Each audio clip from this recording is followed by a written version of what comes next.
اگر تو 10 برس تک بھی بے روزگار رہے اور تیرے پاس کھانے کو بھی کچھ نہ ہو تو پھر بھی تو علم سے منہ نہ موڑ۔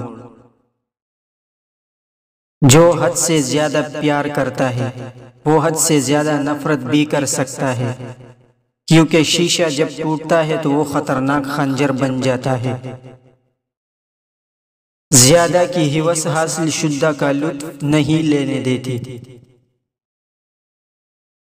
انسان کی عقل صرف اتنی ہے کہ اسے جانور کہا جائے تو ناراض ہو جاتا ہے اور شیر کہا جائے تو خوش ہو جاتا ہے۔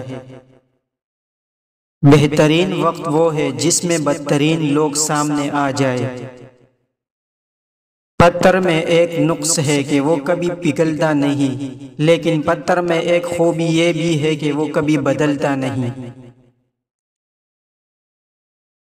خوش فہمیوں کے سلسلے اتنے دراز ہے کہ ہر اینٹ سوچتی ہے کہ دیوار مجھ سے ہے۔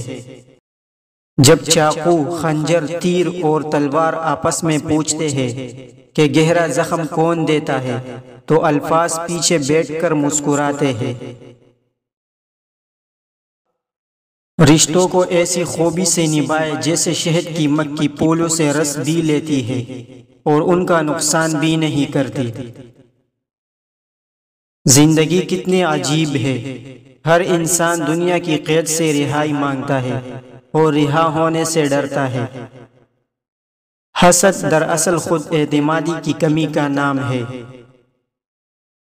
زخم چھپانے کا ہنر سیکھو، ورنہ یہاں ہر دوسرا انسان ہاتھ میں نمک لیے پھرتا ہے۔ انسان سب کچھ بھول سکتا ہے سوائے ان لمحوں کے جب اسے اپنوں کی ضرورت تھی اور وہ دستیاب نہ تھے۔ دستک کا تسلسل مانگنے والے کی شدت کو ظاہر کرتا ہے۔ ہمارا تعلق اس نابینا معاشرے سے ہے جہاں اداسی کا یقین دلانے کے لیے آنسو بہانے پڑتے ہیں اور بیماری کا یقین دلانے کے لیے مرنا پڑتا ہے۔ فقیر کی بھوک صرف اس کی جان کھا لیتی ہے، جبکہ سلطان کی بھوک ملک و ملت کھا جاتی ہے۔ کچھ لوگ آپ سے صرف اتنی محبت کرتے ہیں جتنا وہ آپ کو استعمال کر سکتے ہیں۔ جہاں ان کا مفاد ختم ہو جاتا ہے ان کی محبت بھی ختم۔ دولت حیثیت بدل سکتی ہے، اوقات نہیں۔ کسی ناقدر شخص سے محبت کرنا ایسے ہے جیسے آپ اسے سونے کے پیالے میں آب حیات پیش کریں اور وہ اسے ہونٹوں سے لگانے کے بجائے اپنے پیر دھو لے۔ جب انسان کا غم یا خوشی حد سے زیادہ بڑھ جائے تو دنیا اس کی نظر میں حقیر ہو جاتی ہے۔ بغیر نقشے کے پرندے بھی اپنے مقام تک پہنچ جاتے ہیں، مگر ایک انسان ہے جو دل سے دل تک پہنچنے میں ناکام رہتا ہے۔ رشتوں کو جوڑے رکھنے کے لیے کبھی کبھی گونگا، بہرا اور اندھا ہونا پڑتا ہے۔ تیرے وجود کی بنیاد تیرا باپ ہی ہے، اگر وہ نہ ہوتا تو تو بھی نہ ہوتا۔ تو جان لو تمہارے اندر جو بھی اچائی ہے اس نعمت کی بنیاد تمہارا باپ ہے۔ انسان سے محبت وہی کر سکتا ہے جس پر خدا مہربان ہو۔ اگر آپ حادثاتی طور پر کسی سے 2-4 کتابیں زیادہ بڑھ گئے تو انہیں ہضم کرنا سیکھے، دوسروں کا جینا حرام نہ کرے۔ سب سے بہتر اور عزت کا لقمہ وہ ہے جسے اپنی محنت اور کوشش سے حاصل کیا جائے۔ ہم لوگ نیک بننا نہیں، صرف نیک دکھنا اور نیک کہلانا چاہتے ہیں، اور یہ منافقت کا سب سے اعلیٰ درجہ ہے۔ خودکشی اسلام میں حرام ہے اور موت مسائل کا حل نہیں ہوتی۔ اچھی باتیں پڑھنے کی عادت ہو تو اچھی باتیں کرنے کی عادت خود بخود بن جاتی ہے۔ انسان کا عقل ایک ٹیلے پر نہیں چڑھ سکتا، لیکن جھک کر ایک پہاڑ پر پہنچ سکتا ہے۔ عاجزی سے جھکنا سیکھے تاکہ بلندی نصیب ہو۔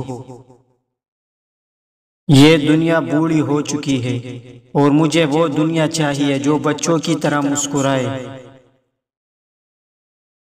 اگر قدر نہیں کرو گے تو اللہ چھین لے گا، وہ پھر چاہے رزق ہو یا عشق۔ زندگی مسلسل امتحان ہے، یہاں 10 بار گرنے کے بعد 11ویں بار اٹھ جانے کا نام کامیابی ہے۔ بہترین زندگی جینے کے لیے اس حقیقت کو تسلیم کرنا پڑتا ہے کہ سب کو سب کچھ نہیں مل سکتا۔ خدا کے ہاں مقام صرف دل کی کیفیت کا ہے۔ اللہ اور انسان کا تعلق الف ہے، یہ ایک سیدھی لکیر جیسا تعلق ہے جس کے ایک سرے پر اللہ ہے اور دوسرے سرے پر بندہ ہے۔ پریشان نہ ہو، اللہ بھی وہی دروازہ کھولتا ہے جس کی چابی آپ کے پاس نہیں ہوتی۔ جب دولت قریب آنے لگتی ہے تو 2 چیزیں ظاہر ہونا شروع ہو جاتی ہے، ایک دروازے پر سائل اور دوسرا خواب میں دولت نظر آنے لگتی ہے۔